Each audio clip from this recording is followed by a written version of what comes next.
जीवात्मा जगत के नियम पुस्तक में आगे रतु और विस्पी से कुछ प्रश्न पूछे गए हैं और उन प्रश्नों का उत्तर वे दे रहे हैं। पहला प्रश्न यही है कि जीवात्मा जगत क्या है। तब वे कहते हैं कि पृथ्वी तो हमारी एक पाठशाला के समान है। हमारा असली घर जीवात्मा जगत है। केवल मदद की सच्ची पुकारों का ही उत्तर दिया जाता है। वे कहते हैं कि हम इसे आपके अस्तित्व के संदर्भ में समझा सकते हैं। सबसे पहले आपको यह समझने की जरूरत है कि आप मनुष्य नहीं हैं। आप असल में मनुष्य के रूप में एक जीवात्मा हैं। पृथ्वी पर हर व्यक्ति का यही अस्तित्व है। आपके पास केवल एक नहीं बल्कि 3 शरीर हैं। पहला मानवीय शरीर, दूसरा अवकाशी शरीर और तीसरा जीवात्मिक शरीर। जब आपकी मृत्यु होती है तब आप मानवीय से अवकाशी की ओर और फिर जीवात्मिक रूप से परिवर्तित हो जाते हैं। यह एक प्राकृतिक प्रगति है। मृत्यु के बाद आपके भौतिक शरीर और भौतिक मन की भी मृत्यु हो जाती है। आपके अवकाशी शरीर और जीवात्मिक शरीर की तुलना में भौतिक शरीर काफ़ी भारी होता है।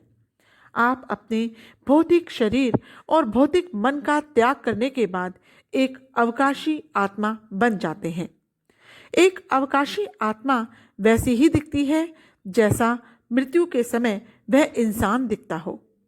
अवकाशी शरीर मानवीय शरीर का प्रतिरूप होता है, लेकिन वह काफ़ी हल्का होता है। अवकाशी आत्मा से आत्मा और अवचेतन मन जीवात्मा रूप में परिवर्तित हो जाते हैं। यह जीवात्मिक शरीर भौतिक शरीर और अवकाशी शरीर से काफ़ी हल्का होता है। यह पंख जितना हल्का होता है। उच्च आध्यात्मिक स्तर की जीवात्मा पृथ्वी की अपेक्षा उम्र में काफ़ी युवा दिखती है।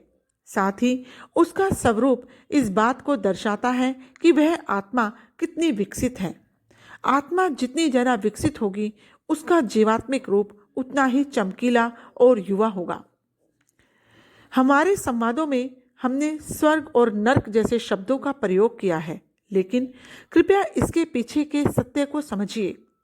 ईश्वर ने एक नियम बनाया है कि जीवात्मा जगत में एक नकारात्मक आत्मा ठीक उसी जगह नहीं रह सकती जहां अच्छी आत्मा रहती हो। इसलिए जब मनुष्यों ने अपनी स्वतंत्र इच्छा का प्रयोग प्रकाश से दूर जाने के लिए किया तो उनके सामूहिक स्पंदनों से एक नकारात्मक स्थान का निर्माण हुआ। दूसरे शब्दों में कहें तो 7 लोकों की परिस्थिति का निर्माण इन लोकों में रहने वाली आत्माओं द्वारा ही किया गया है। केवल 7 लोकों का अस्तित्व है। स्वर्ग और नर्क बस आत्मा के विचारों, शब्दों और कर्मों का प्रतिबिंब है, न इससे ज़्यादा न इससे कम। अगर आप सही राह पर हैं तो आपको डरने की जरूरत नहीं। सत्य का उद्देश्य यह नहीं कि मन में डर को बिठा लें। इसका उद्देश्य तो आपको जगाना है।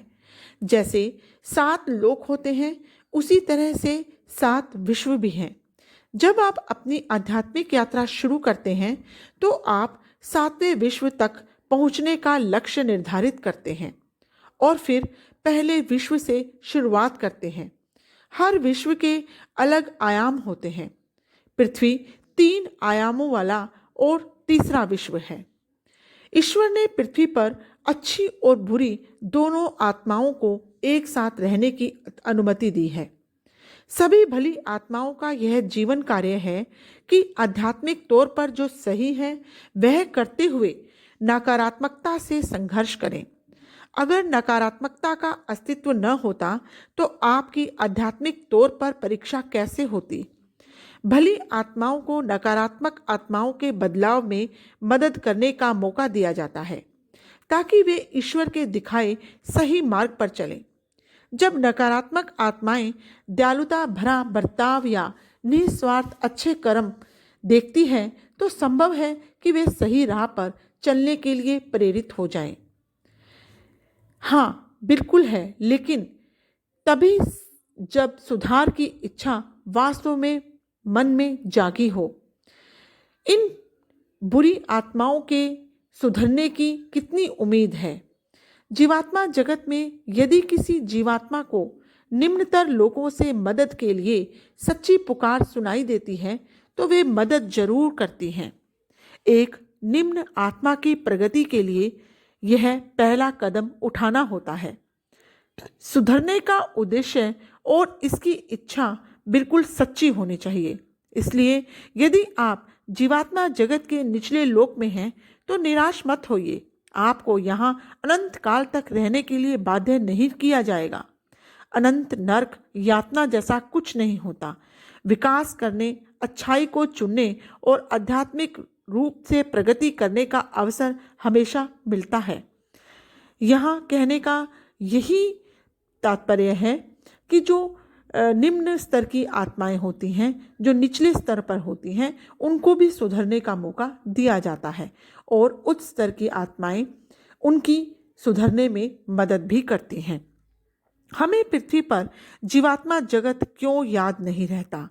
यदि एक क्षण के लिए भी मनुष्य उस अलौकिकता का अनुभव कर ले जो जीवात्माओं को प्राप्त होता है तो आप अपने भौतिक शरीर में नहीं रह पाएंगे।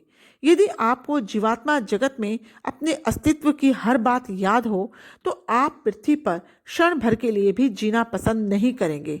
इसी वजह से जीवात्मा जगत के बारे में आप में कोई सचेतन स्मृति नहीं होती।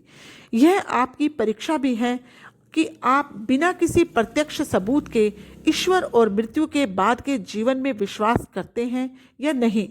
जीवात्मा जगत सत्य का क्षेत्र है, पृथ्वी प्रशिक्षण का क्षेत्र है। धन्यवाद।